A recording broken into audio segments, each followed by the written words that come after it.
Terrible nouvelle, terrible nouvelle. La Maison du Grenat vous accueille aujourd'hui pour parler de Monsieur Ibrahima Niane. Et malheureusement, on n'espérait pas parler de Niane de cette manière parce que on a appris en ce 15 octobre 2020 que Monsieur Ibrahima Niane a eu une rupture au niveau des ligaments croisés d'un genou, une blessure assez terrible qui risque de l'éloigner pendant de très nombreux mois, probablement la fin de sa saison 2020-2021 avec le FC Metz, même si les miracles existent, comme on a pu le voir avec Memphis Depay par exemple. Ça semble très compliqué pour évidemment pour la suite de la saison de notre attaquant sénégalais. Et tout simplement, voilà, on va essayer un peu de parler déjà de l'impact négatif, aussi bien pour Ibrahima Niane, mais aussi pour le FC Metz, que cette blessure-là, qui est une blessure, encore une fois, terrible. Et bien évidemment que derrière, il va falloir un peu parler aussi des solutions à apporter à ce problème. Et justement, c'est un peu l'idée de partager avec vous l'ensemble des solutions possibles à cette blessure d'Ibrahima Niane. Avant de commencer, trois petites choses. Tout d'abord, bien évidemment, utilisez les commentaires. L'espace vous est réservé pour un peu réagir à cette annonce de la part du FC Metz en ce 15 octobre. Voilà, dites-nous un peu ce que vous avez ressenti vis-à-vis de cette information publiée par le FC Metz. N'hésitez pas à vous abonner aussi. Voilà, si ça peut un peu nous soutenir, ça fait énormément plaisir d'avoir du soutien de votre part. Troisième chose, n'oubliez pas que cette vidéo, et c'est difficile de le faire comme cette vidéo-là, mais elle est divisée en plusieurs parties, et vous pouvez retrouver toutes les parties dans la description. Tout d'abord, j'aimerais que l'on parle, si vous voulez bien, de cette blessure en elle-même et l'impact qu'elle a sur Ibrahima Niane, qui finalement connaît un peu sa première vraie saison en tant que titulaire. On l'avait déjà dit notamment dans certains podcasts précédents, mais on sentait que Ibrahima Niane pouvait avoir une opportunité peut-être d'être titulaire, notamment lors de la saison 2018-2019 en Ligue 2. On a senti dès la première journée que il avait été mis titulaire par Frédéric Antonetti. L'histoire a malheureusement pas été dans le sens d'Ibrahima Niane, puisque Habib Diallo s'est révélé et pendant 2 saisons a trusté le rôle de titulaire à la pointe de l'attaque du FC Metz, et c'est que depuis cette saison 2020-2021 qu'Ibrahima Niane a un peu le monopole de l'attaque donné par le staff, donné par les dirigeants, et voilà, beaucoup d'attentes sur lui, et on était évidemment tous surpris et contents de voir ce début de saison d'Ibrahima Niane. 6 buts en 6 matchs. Tout simplement, à l'instant où on fait cette vidéo-là, le meilleur buteur de Ligue 1. Donc je pense qu'il a un peu calmé tous les avis négatifs que l'on pouvait avoir sur lui avant le début de saison. Tout cet effort, tout cet élan positif, gâché par du négatif, et ce négatif, c'est donc cette blessure au ligament croisé d'un genou. Alors bien évidemment, comme je l'ai dit en introduction, très compliqué pour lui parce que, donc bien sûr, une blessure qui va l'éloigner des terrains pendant de très nombreux mois. C'est une blessure qui est pas facile à soigner, mais surtout c'est la reprise derrière. C'est-à-dire que je pense que beaucoup de joueurs ne savent pas comment ils peuvent réagir, comment leur corps va réagir après cette blessure. Des fois, on a des bonnes réactions du corps, et des fois, ça peut déclencher d'autres blessures, et c'est malheureusement ce qui, par exemple, est arrivé à quelqu'un comme un Yoann Gourcuff, qui, une blessure a entraîné d'autres blessures, ou alors un Diaby avait été dans le même cas de figure, une blessure qui entraîne une autre. Certains, après de terribles blessures, ont réussi à se relever et ont pu se relancer. Et au FC Metz, nous avons Mathieu Hudel qui, après de très nombreuses lourdes blessures, a réussi justement à surmonter cela et fait quelque chose d'absolument extraordinaire. Et c'est vrai que pour Niane, on souhaite la même chose parce que ça doit pas être facile pour lui. Alors il est jeune, c'est vrai que comme c'était très bien dit par le site du FC Metz, c'est leur jeune attaquant, si l'on veut, aujourd'hui. un jeune attaquant qui a connu quand même un moment voilà, assez extraordinaire en ce début de saison. Mais voilà, malheureusement, un élan qui s'arrête. Alors c'est vrai que pour quelques informations supplémentaires, le FC Metz n'en a pas vraiment apporté, c'est vrai, sur la durée d'indisponibilité. Encore une fois, comme je l'ai dit en introduction, certainement, on va partir sur... je pense réellement que sa saison est terminée. Déjà parce que la récupération n'est pas simple.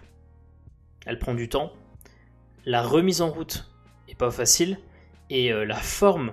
Le retour à la forme que l'on attend d'un attaquant titulaire en Ligue 1 risque de tout simplement pas être là pour la fin de saison.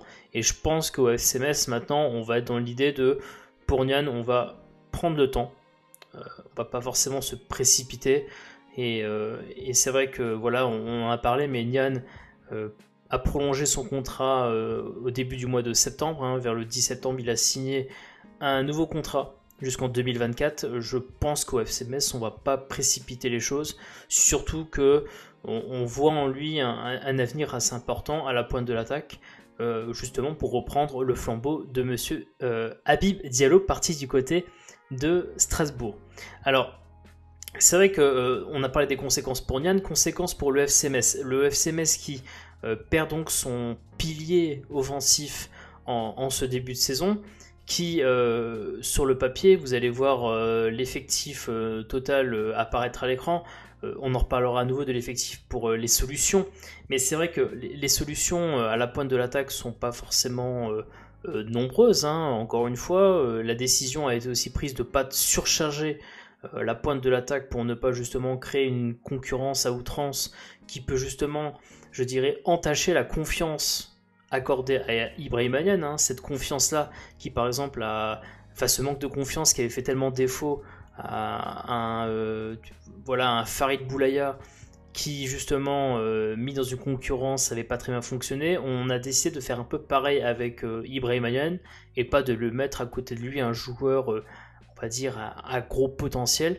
Et c'est vrai que donc le FC Metz est dans une situation aujourd'hui où voilà, Thierry Ambrose est normalement désigné comme le numéro 2. On va parler après des solutions potentielles.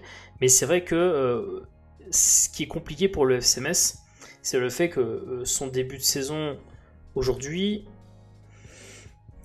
on a une équipe qui repose sur un buteur. Et ça, c'est très problématique parce que quand il arrive un malheur, et quel malheur, forcément, vous allez attendre de la part des joueurs autour d'Ibrahima Niane. On parlait pendant très longtemps de Opa Nguet et aussi de Farid Boulaya. Autant Farid Boulaya, on sent que sa créativité peut soit créer des buts, on l'a très bien vu la saison dernière, en préparation également, il peut aussi donner des buts.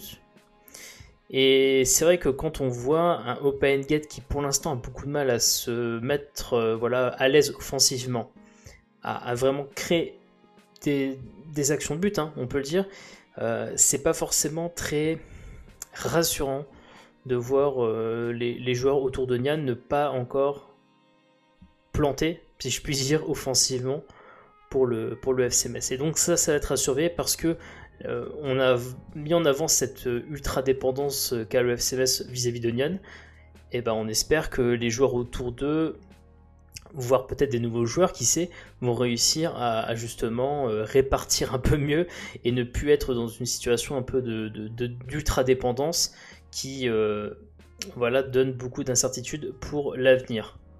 L'avenir, parlons-en, au niveau des solutions, parce que nous avons donc ce problème de la blessure d'Ibrahima Niane. La question c'est quelle solution apporter à ce problème. Il y a deux types de solutions qui existent.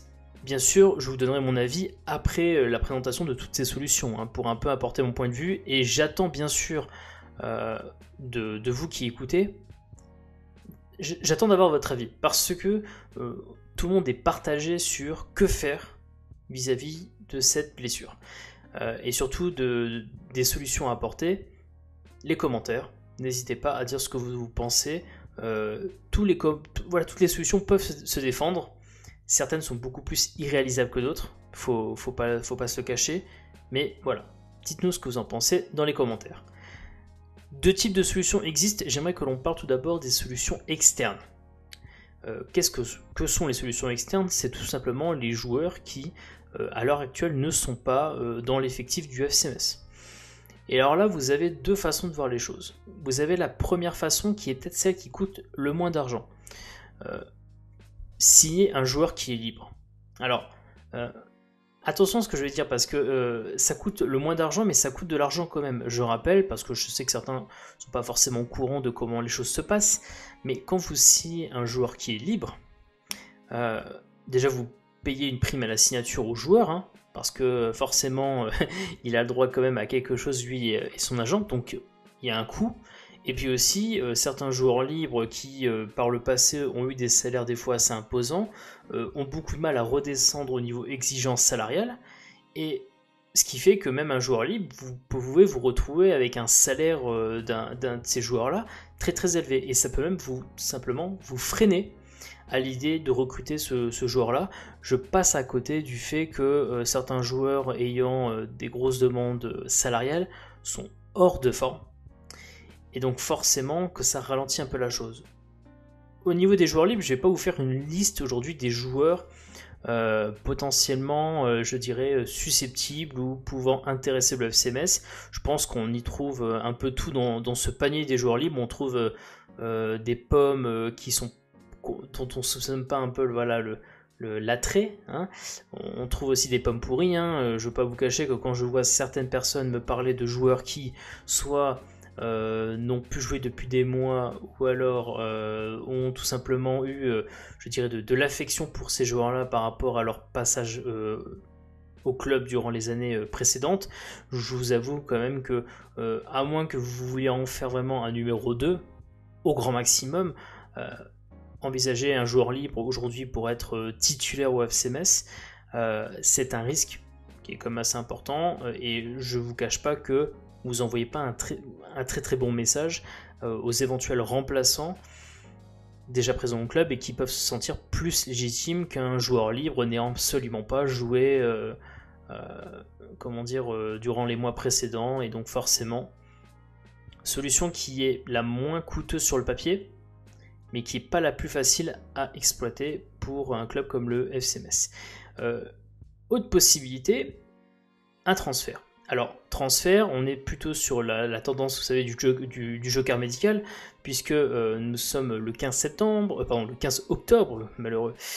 Le 15 octobre, avec justement le mercato d'été qui est terminé depuis pas mal de jours, et donc forcément, vous ne pouvez pas faire une mutation comme vous voulez d'un joueur d'un autre championnat vers votre équipe. Tout d'abord, petite information importante, c'est que quand on parle de joker médical, d'ailleurs médical c'est plus joker tout court d'ailleurs, mais c'est vrai que déjà il faut que ce soit un joueur évoluant en France. Ça réduit considérablement, je dirais, la zone où vous pouvez justement faire venir un joueur pour remplacer numériquement un élément qui est blessé sur le long terme comme Ibrahima Niane. Enfin le long terme de la saison, hein, vous l'avez compris que c'est plutôt du court terme au vu de sa carrière, ça sera plus du long terme au niveau de la saison. Mais forcément, un joueur évolue en France. J'en ai vu certains qui parlaient par exemple de Miko Tadze qui évolue en Belgique, vous savez, dans le club satellite de Serein. Alors honnêtement, j'ai pas mal cherché, mais j'ai pas encore trouvé totalement la réponse à ma question. Je suppose que c'est pas possible pour le FCMS de rapatrier Miko Tadze dès maintenant de son prêt à Serein. Pour moi, pourquoi est-ce que je dis ça? Et peut-être que je me trompe, et dans ce cas-là, dites-moi dans les commentaires si j'ai faux sur la question. Mais de ce que je sais, normalement, à partir du moment où le joueur, même étant dans un club satellite, à partir du moment où il est inscrit dans un championnat étranger que le championnat français, il ne peut pas être utilisé pour un joker, le joker que l'on cite justement, voire même pas si c'est pas un joker, juste un mouvement normal. À partir du moment où il est dans un championnat, d'un autre championnat, il lui faut une mutation, si je crois avoir bien compris les choses, pour qu'il puisse revenir dans un autre championnat. Et donc normalement Miko Tadze ça devrait pas être une option, donc lui ou alors je sais pas moi un autre joueur de Serein, imaginons. Normalement, ça n'est pas possible. Donc Mikotadze, c'est mort, et donc forcément, en termes de joker, vous avez deux possibilités. Vous avez le prêt ou vous avez le transfert en termes de, je veux dire, d'achat. Donc un achat ou un prêt. Le prêt, l'avantage du prêt, c'est que c'est moins cher parce que vous allez avoir soit un salaire à assumer, ou alors vous avez, dans des rares cas, une partie du salaire qui est assumée si c'est un gros joueur et si le club veut vraiment se débarrasser d'un joueur en question car il a un gros salaire, il peut dire voilà, on se met d'accord, je prends 50% du salaire, toi FC Metz tu prends les 50 autres pourcents du salaire, c'est possible. Tout cela doit se faire évidemment en France, hein, encore une fois, hein, pour l'aspect du joker. On peut faire un achat aussi. J'ai vu que certains pouvaient parler éventuellement d'un joueur étant sous contrat en France et qui pourrait être acheté. Le petit souci, c'est que je vous rappelle que déjà, il faudrait que le joueur soit pas désiré au club, et il faudrait aussi que la transaction ne soit pas chère. Je vous rappelle que le FC Metz a quand même quelques petits problèmes budgétaires sur cette saison, du fait de la balance non équilibrée des transferts, avec 14 millions d'euros dépensés, mais 10 millions d'euros, allez, 11 millions d'euros si on rajoute les petits autres ventes de joueurs, font qu'il y a une balance des transferts négative. Et donc forcément que le FC Metz, je ne vois pas le FC Metz tenter le coup sur un transfert qui risque de coûter encore de l'argent. Mais c'est une option. Techniquement, le FC Metz peut utiliser ce joker pour justement réaliser un achat. Donc là, vous avez tous les éléments externes. Joueur libre, transfert grâce à ce joker, par un achat ou un prêt. Maintenant, les solutions internes. Les solutions internes, pourquoi ? Parce que les solutions internes venant de joueurs évoluant au FC Metz. Naturellement, on peut se dire, par rapport aux dernières déclarations, qui y a eu notamment durant la pré-saison, déclaration de Vincent Ognon, qui donc n'est plus l'entraîneur du FC Metz, mais j'imagine mal Frédéric Antonetti ne pas partager la même idée. Je pense sentiment aussi partagé par Philippe Gaillot. On peut se dire Thierry Ambrose, voilà, qui était considéré comme le numéro 2 lors de la pré-saison. Alors, encore une fois, c'était dit par les dirigeants. Est-ce que c'était vraiment pensé ? Je l'espère pour Thierry Ambrose. Mais normalement, Thierry Ambrose devrait jouer à la pointe de l'attaque. Alors, c'est vrai que ça pose un petit souci parce que Thierry Ambrose, dans son style de jeu, n'a absolument rien à voir avec Ibrahima Niane. Il y a des choses qu'il ne peut pas faire. Quand vous avez un jeu long qui est pratiqué, que ce soit par les défenseurs centraux, surtout Braun ou même Alexandre Oukidja, Thierry Ambrose ne peut pas jouer les duels aériens avec des joueurs qui mesurent des fois 1m85, 1m90. Il ne peut pas jouer ces ballons aériens. Là où quand Niane était sur le terrain, vous avez Niane ou Nguet qui justement étaient deux solutions sur lesquelles vous pouvez des fois un peu alterner pour jouer long. Donc ça pose une question de savoir si c'est Thierry Ambrose en pointe de l'attaque, est-ce qu'il ne faut pas changer de tactique pour amener le ballon devant. Et donc forcément que ça met un peu, je dirais, un peu à la poubelle, je dirais, tous les préparatifs d'avant-saison où vous avez tenté de travailler ce jeu long avec un joueur comme Niane, ou alors il y a quelques années avec Habib Diallo. Et donc forcément, ça va amener le FC Metz à devoir changer sa façon de jouer si on met Thierry Ambrose à la pointe de l'attaque. Il y a d'autres possibilités, c'est qu'on décide de replacer certains joueurs. Déjà, je sais que certains vont penser à lui quand on parlait de la première solution possible, solution interne toujours. On parle aussi de Wagner Diaz. Wagner Diaz qui, normalement, est un ailier droit. Ça ne lui a pas empêché quelquefois de jouer à la pointe de l'attaque, mais on est encore une fois dans la même problématique qu'avec Thierry Ambrose. On n'est pas sur un joueur qui peut jouer les duels aériens comme avec Niane, et dans la conservation du ballon, on n'est pas non plus au même niveau que le Niane actuellement. Donc là aussi, c'est une possibilité de replacement joueur, mais ça va obliger un changement de philosophie de jeu. Voilà. Autre joueur pouvant évoluer en pointe de l'attaque, j'aimerais attirer votre attention sur OpenGate. Parce que OpenGate, si vous vous souvenez bien, match de préparation fantôme. On en avait parlé dans une vidéo. Entre Nancy et Metz. Vincent Ognon, l'entraîneur de l'époque, disait que justement, voilà, je crois que c'était en deuxième mi-temps, il avait fait rentrer en jeu OpenGate à la pointe de l'attaque. Et surtout, il avait revendiqué cette entrée en jeu de Ngate en pointe de l'attaque en conférence de presse d'après-match. Si bien que la question se pose, si la symbiose, si elle a existé, entre Frédéric Antonetti et Vincent Ognon, voilà, fait que justement cette idée d'OpenGate pouvant dépanner en pointe existe, c'est pas une solution à négliger non plus. Parce que OpenGate, sur certains aspects, pas tous heureusement, ressemble un peu à Nyan. On est sur des joueurs qui peuvent jouer les duels aériens. OpenGate n'a pas peur de les jouer et est beaucoup plus enclin à le faire. Conservation du ballon, je pense que là, on a probablement l'un des meilleurs conservateurs de ballon du FC Metz. Hein. Quand vous voyez qu'il peut garder la balle OpenGate dans ses pieds, attirer 2-3 joueurs sur lui et se défaire du marquage de l'adversaire très facilement, il peut être une solution aussi. Le seul petit souci d'OpenGate, c'est que sa finition pose une véritable question, surtout que lors des statistiques détaillées que l'on a un peu vues durant les débriefs du début de saison, on n'est pas encore, je dirais, au niveau du OpenGate de la fin d'année 2019, où justement à partir du mois de décembre, il a commencé justement à trouver ses marques en termes de création offensive et surtout, je dirais, d'action de but. Et donc forcément, si vous comptez sur lui pour marquer, il va falloir qu'il se décoince un peu à ce niveau-là. L'avantage quand même d'avoir Ngate en pointe pour lui, c'est qu'il va faire moins de travail défensif et plus se concentrer sur le travail offensif, alors qu'aujourd'hui, en étant un ailier offensif, OpenGate fait aussi beaucoup de travail défensif qui l'empêche d'être devant. Donc forcément, c'est peut-être une solution qui peut être envisagée par le FC Metz pour les raisons que j'ai expliquées précédemment. Il y a une autre option que j'aime bien en solution interne, ça serait, Yad. Effectivement.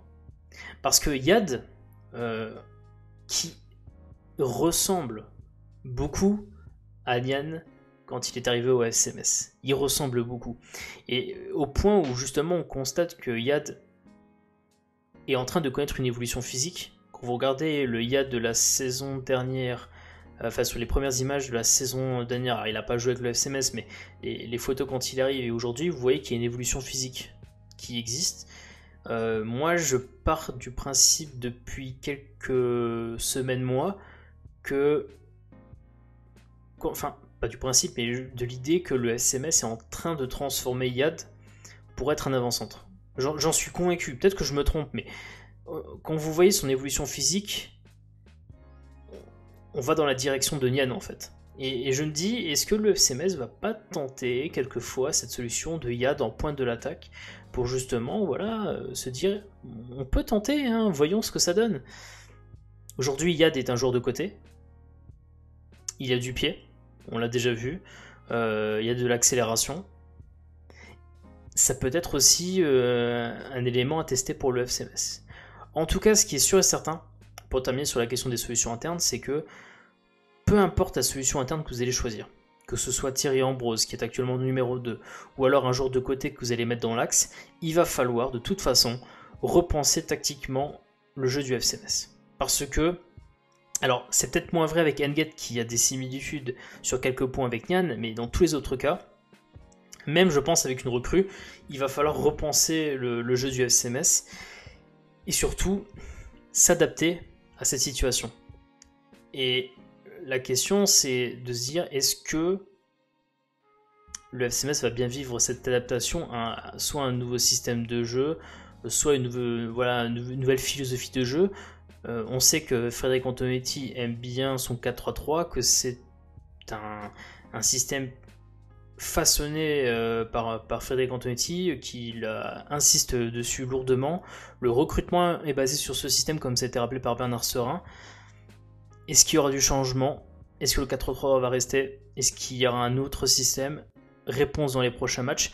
Pas dès le premier match, hein. Je pense que le premier match, avec notamment les absents qui vont apparaître, alors c'est la rencontre contre Angers, hein, Angers-Metz, hein, le prochain match du FC Metz au moment où on fait cette vidéo-là. Il faut voir plusieurs matchs. Et après seulement, on pourra faire un bilan de l'adaptation tactique que va faire le FC Metz vis-à-vis de cette blessure d'Ibrahima Niane. Je termine par donner un peu mon avis sur la solution la plus adaptée. Aujourd'hui, moi clairement, je pense que si on veut recruter un joueur, on pourrait recruter un joueur. Aujourd'hui, je ne veux pas qu'on se précipite sur le premier nom parce que le mec a un nom. Ça, je l'exclus totalement. Donc je parle bien sûr notamment des joueurs libres. Je trouve que c'est une très très mauvaise idée. Déjà parce que c'est un saut vers l'inconnu qui est immense de prendre un joueur libre comme cela. Alors après, est-ce que si c'est pour être un numéro 2, pourquoi pas? Imaginons, mais pour en faire un titulaire, c'est un vrai saut dans l'inconnu de prendre un joueur de l'extérieur du club, donc une solution externe. Pour un numéro 2, pourquoi pas? Moi aujourd'hui, j'ai vraiment envie de donner sa chance à Thierry Ambrose. Pour l'instant. C'est-à-dire que c'est très compliqué. En fait, on ne sait pas qu'est-ce que vaut vraiment Ambrose sur 2-3 matchs à la pointe de l'attaque. Parce que ça n'est jamais arrivé. Ça n'est jamais arrivé. On n'a jamais vu Thierry Ambrose à la pointe de l'attaque pendant plus qu'un match. On l'a jamais vu. Donc à partir de là, dire qu'il va réussir ou qu'il va échouer, ben j'ai pas de boule magique, personne n'a de boule magique. Boule de cristal plutôt. Enfin, c'est pas grave, peu importe. Il faudra un peu de magie, effectivement, certains vont dire pour Thierry Ambrose, mais vous voyez très bien que c'est quasiment impossible de prévoir ce qui risque de se passer si vous mettez Thierry Ambrose à la pointe de l'attaque. Je pense qu'aujourd'hui c'est la solution la plus naturelle qui soit, déjà parce que ça permet d'éviter un replacement de certains joueurs qui ne sont pas à leur poste naturel de les mettre dans l'axe. Donc Thierry Ambrose. Maintenant, je sais que certains vont me dire que Wagner, quand il sera prêt, parce qu'à le moment où on fait cette vidéo-là, Wagner n'est toujours pas prêt. On espère peut-être qu'il le soit pour le prochain match contre Angers. Le sera-t-il? Mystère. Mais c'est vrai que beaucoup de gens disent qu'à long terme, le long terme de cette saison, Wagner devrait prendre la place de titulaire. Mais encore une fois, c'est très incertain d'estimer la forme qu'aura Wagner Diaz dans ce début de saison. Après, moi je vous avoue que si vous me dites N'Gett en pointe de l'attaque, on est comme sur Thierry Ambrose, hein. C'est du test, hein. On est obligé. En fait, ce qu'il faut comprendre, c'est que moi aujourd'hui, mon avis, c'est soit de mettre Ambrose ou soit de mettre N'Gett titulaire aujourd'hui, par rapport soit au statut ou par rapport à l'état de forme. Wagner Diaz, pour moi, c'est encore trop éloigné pour dire s'il peut être titulaire à la pointe de l'attaque. Dans tous les cas, ce qu'il faut savoir, et c'est un peu sur ça que je vais terminer cette vidéo-là, c'est que vous ne pouvez pas prévoir l'avenir. C'est impossible. Vous ne pouvez pas dire lui il va échouer, lui il va réussir. On ne sait pas, vous n'avez pas de boule de cristal. Et donc, à moins de tenter pendant 2-3 matchs de voir ce que ça donne, vous ne savez pas. Je ne sais pas. On émet des hypothèses, on émet des solutions. On ne sait pas si ces solutions vont marcher. Et donc, c'est sur ce point mystérieux que nous allons nous arrêter et sur lequel je vais vous laisser réfléchir sur comment remplacer Ibrahima Niane à la suite de sa blessure. N'oubliez pas, avant que je termine et que je clôture cette vidéo-là, encore une fois, de donner votre avis dans les commentaires. Hein. C'est très important d'avoir votre opinion sur le sujet. N'hésitez pas à vous abonner, c'est gratuit, ça fait toujours plaisir d'avoir votre soutien. On se retrouvera pour d'autres vidéos thématiques sur la chaîne La Maison du Grenat. Portez-vous bien, les masques, très important, pensez aux autres. Allez le FC Metz.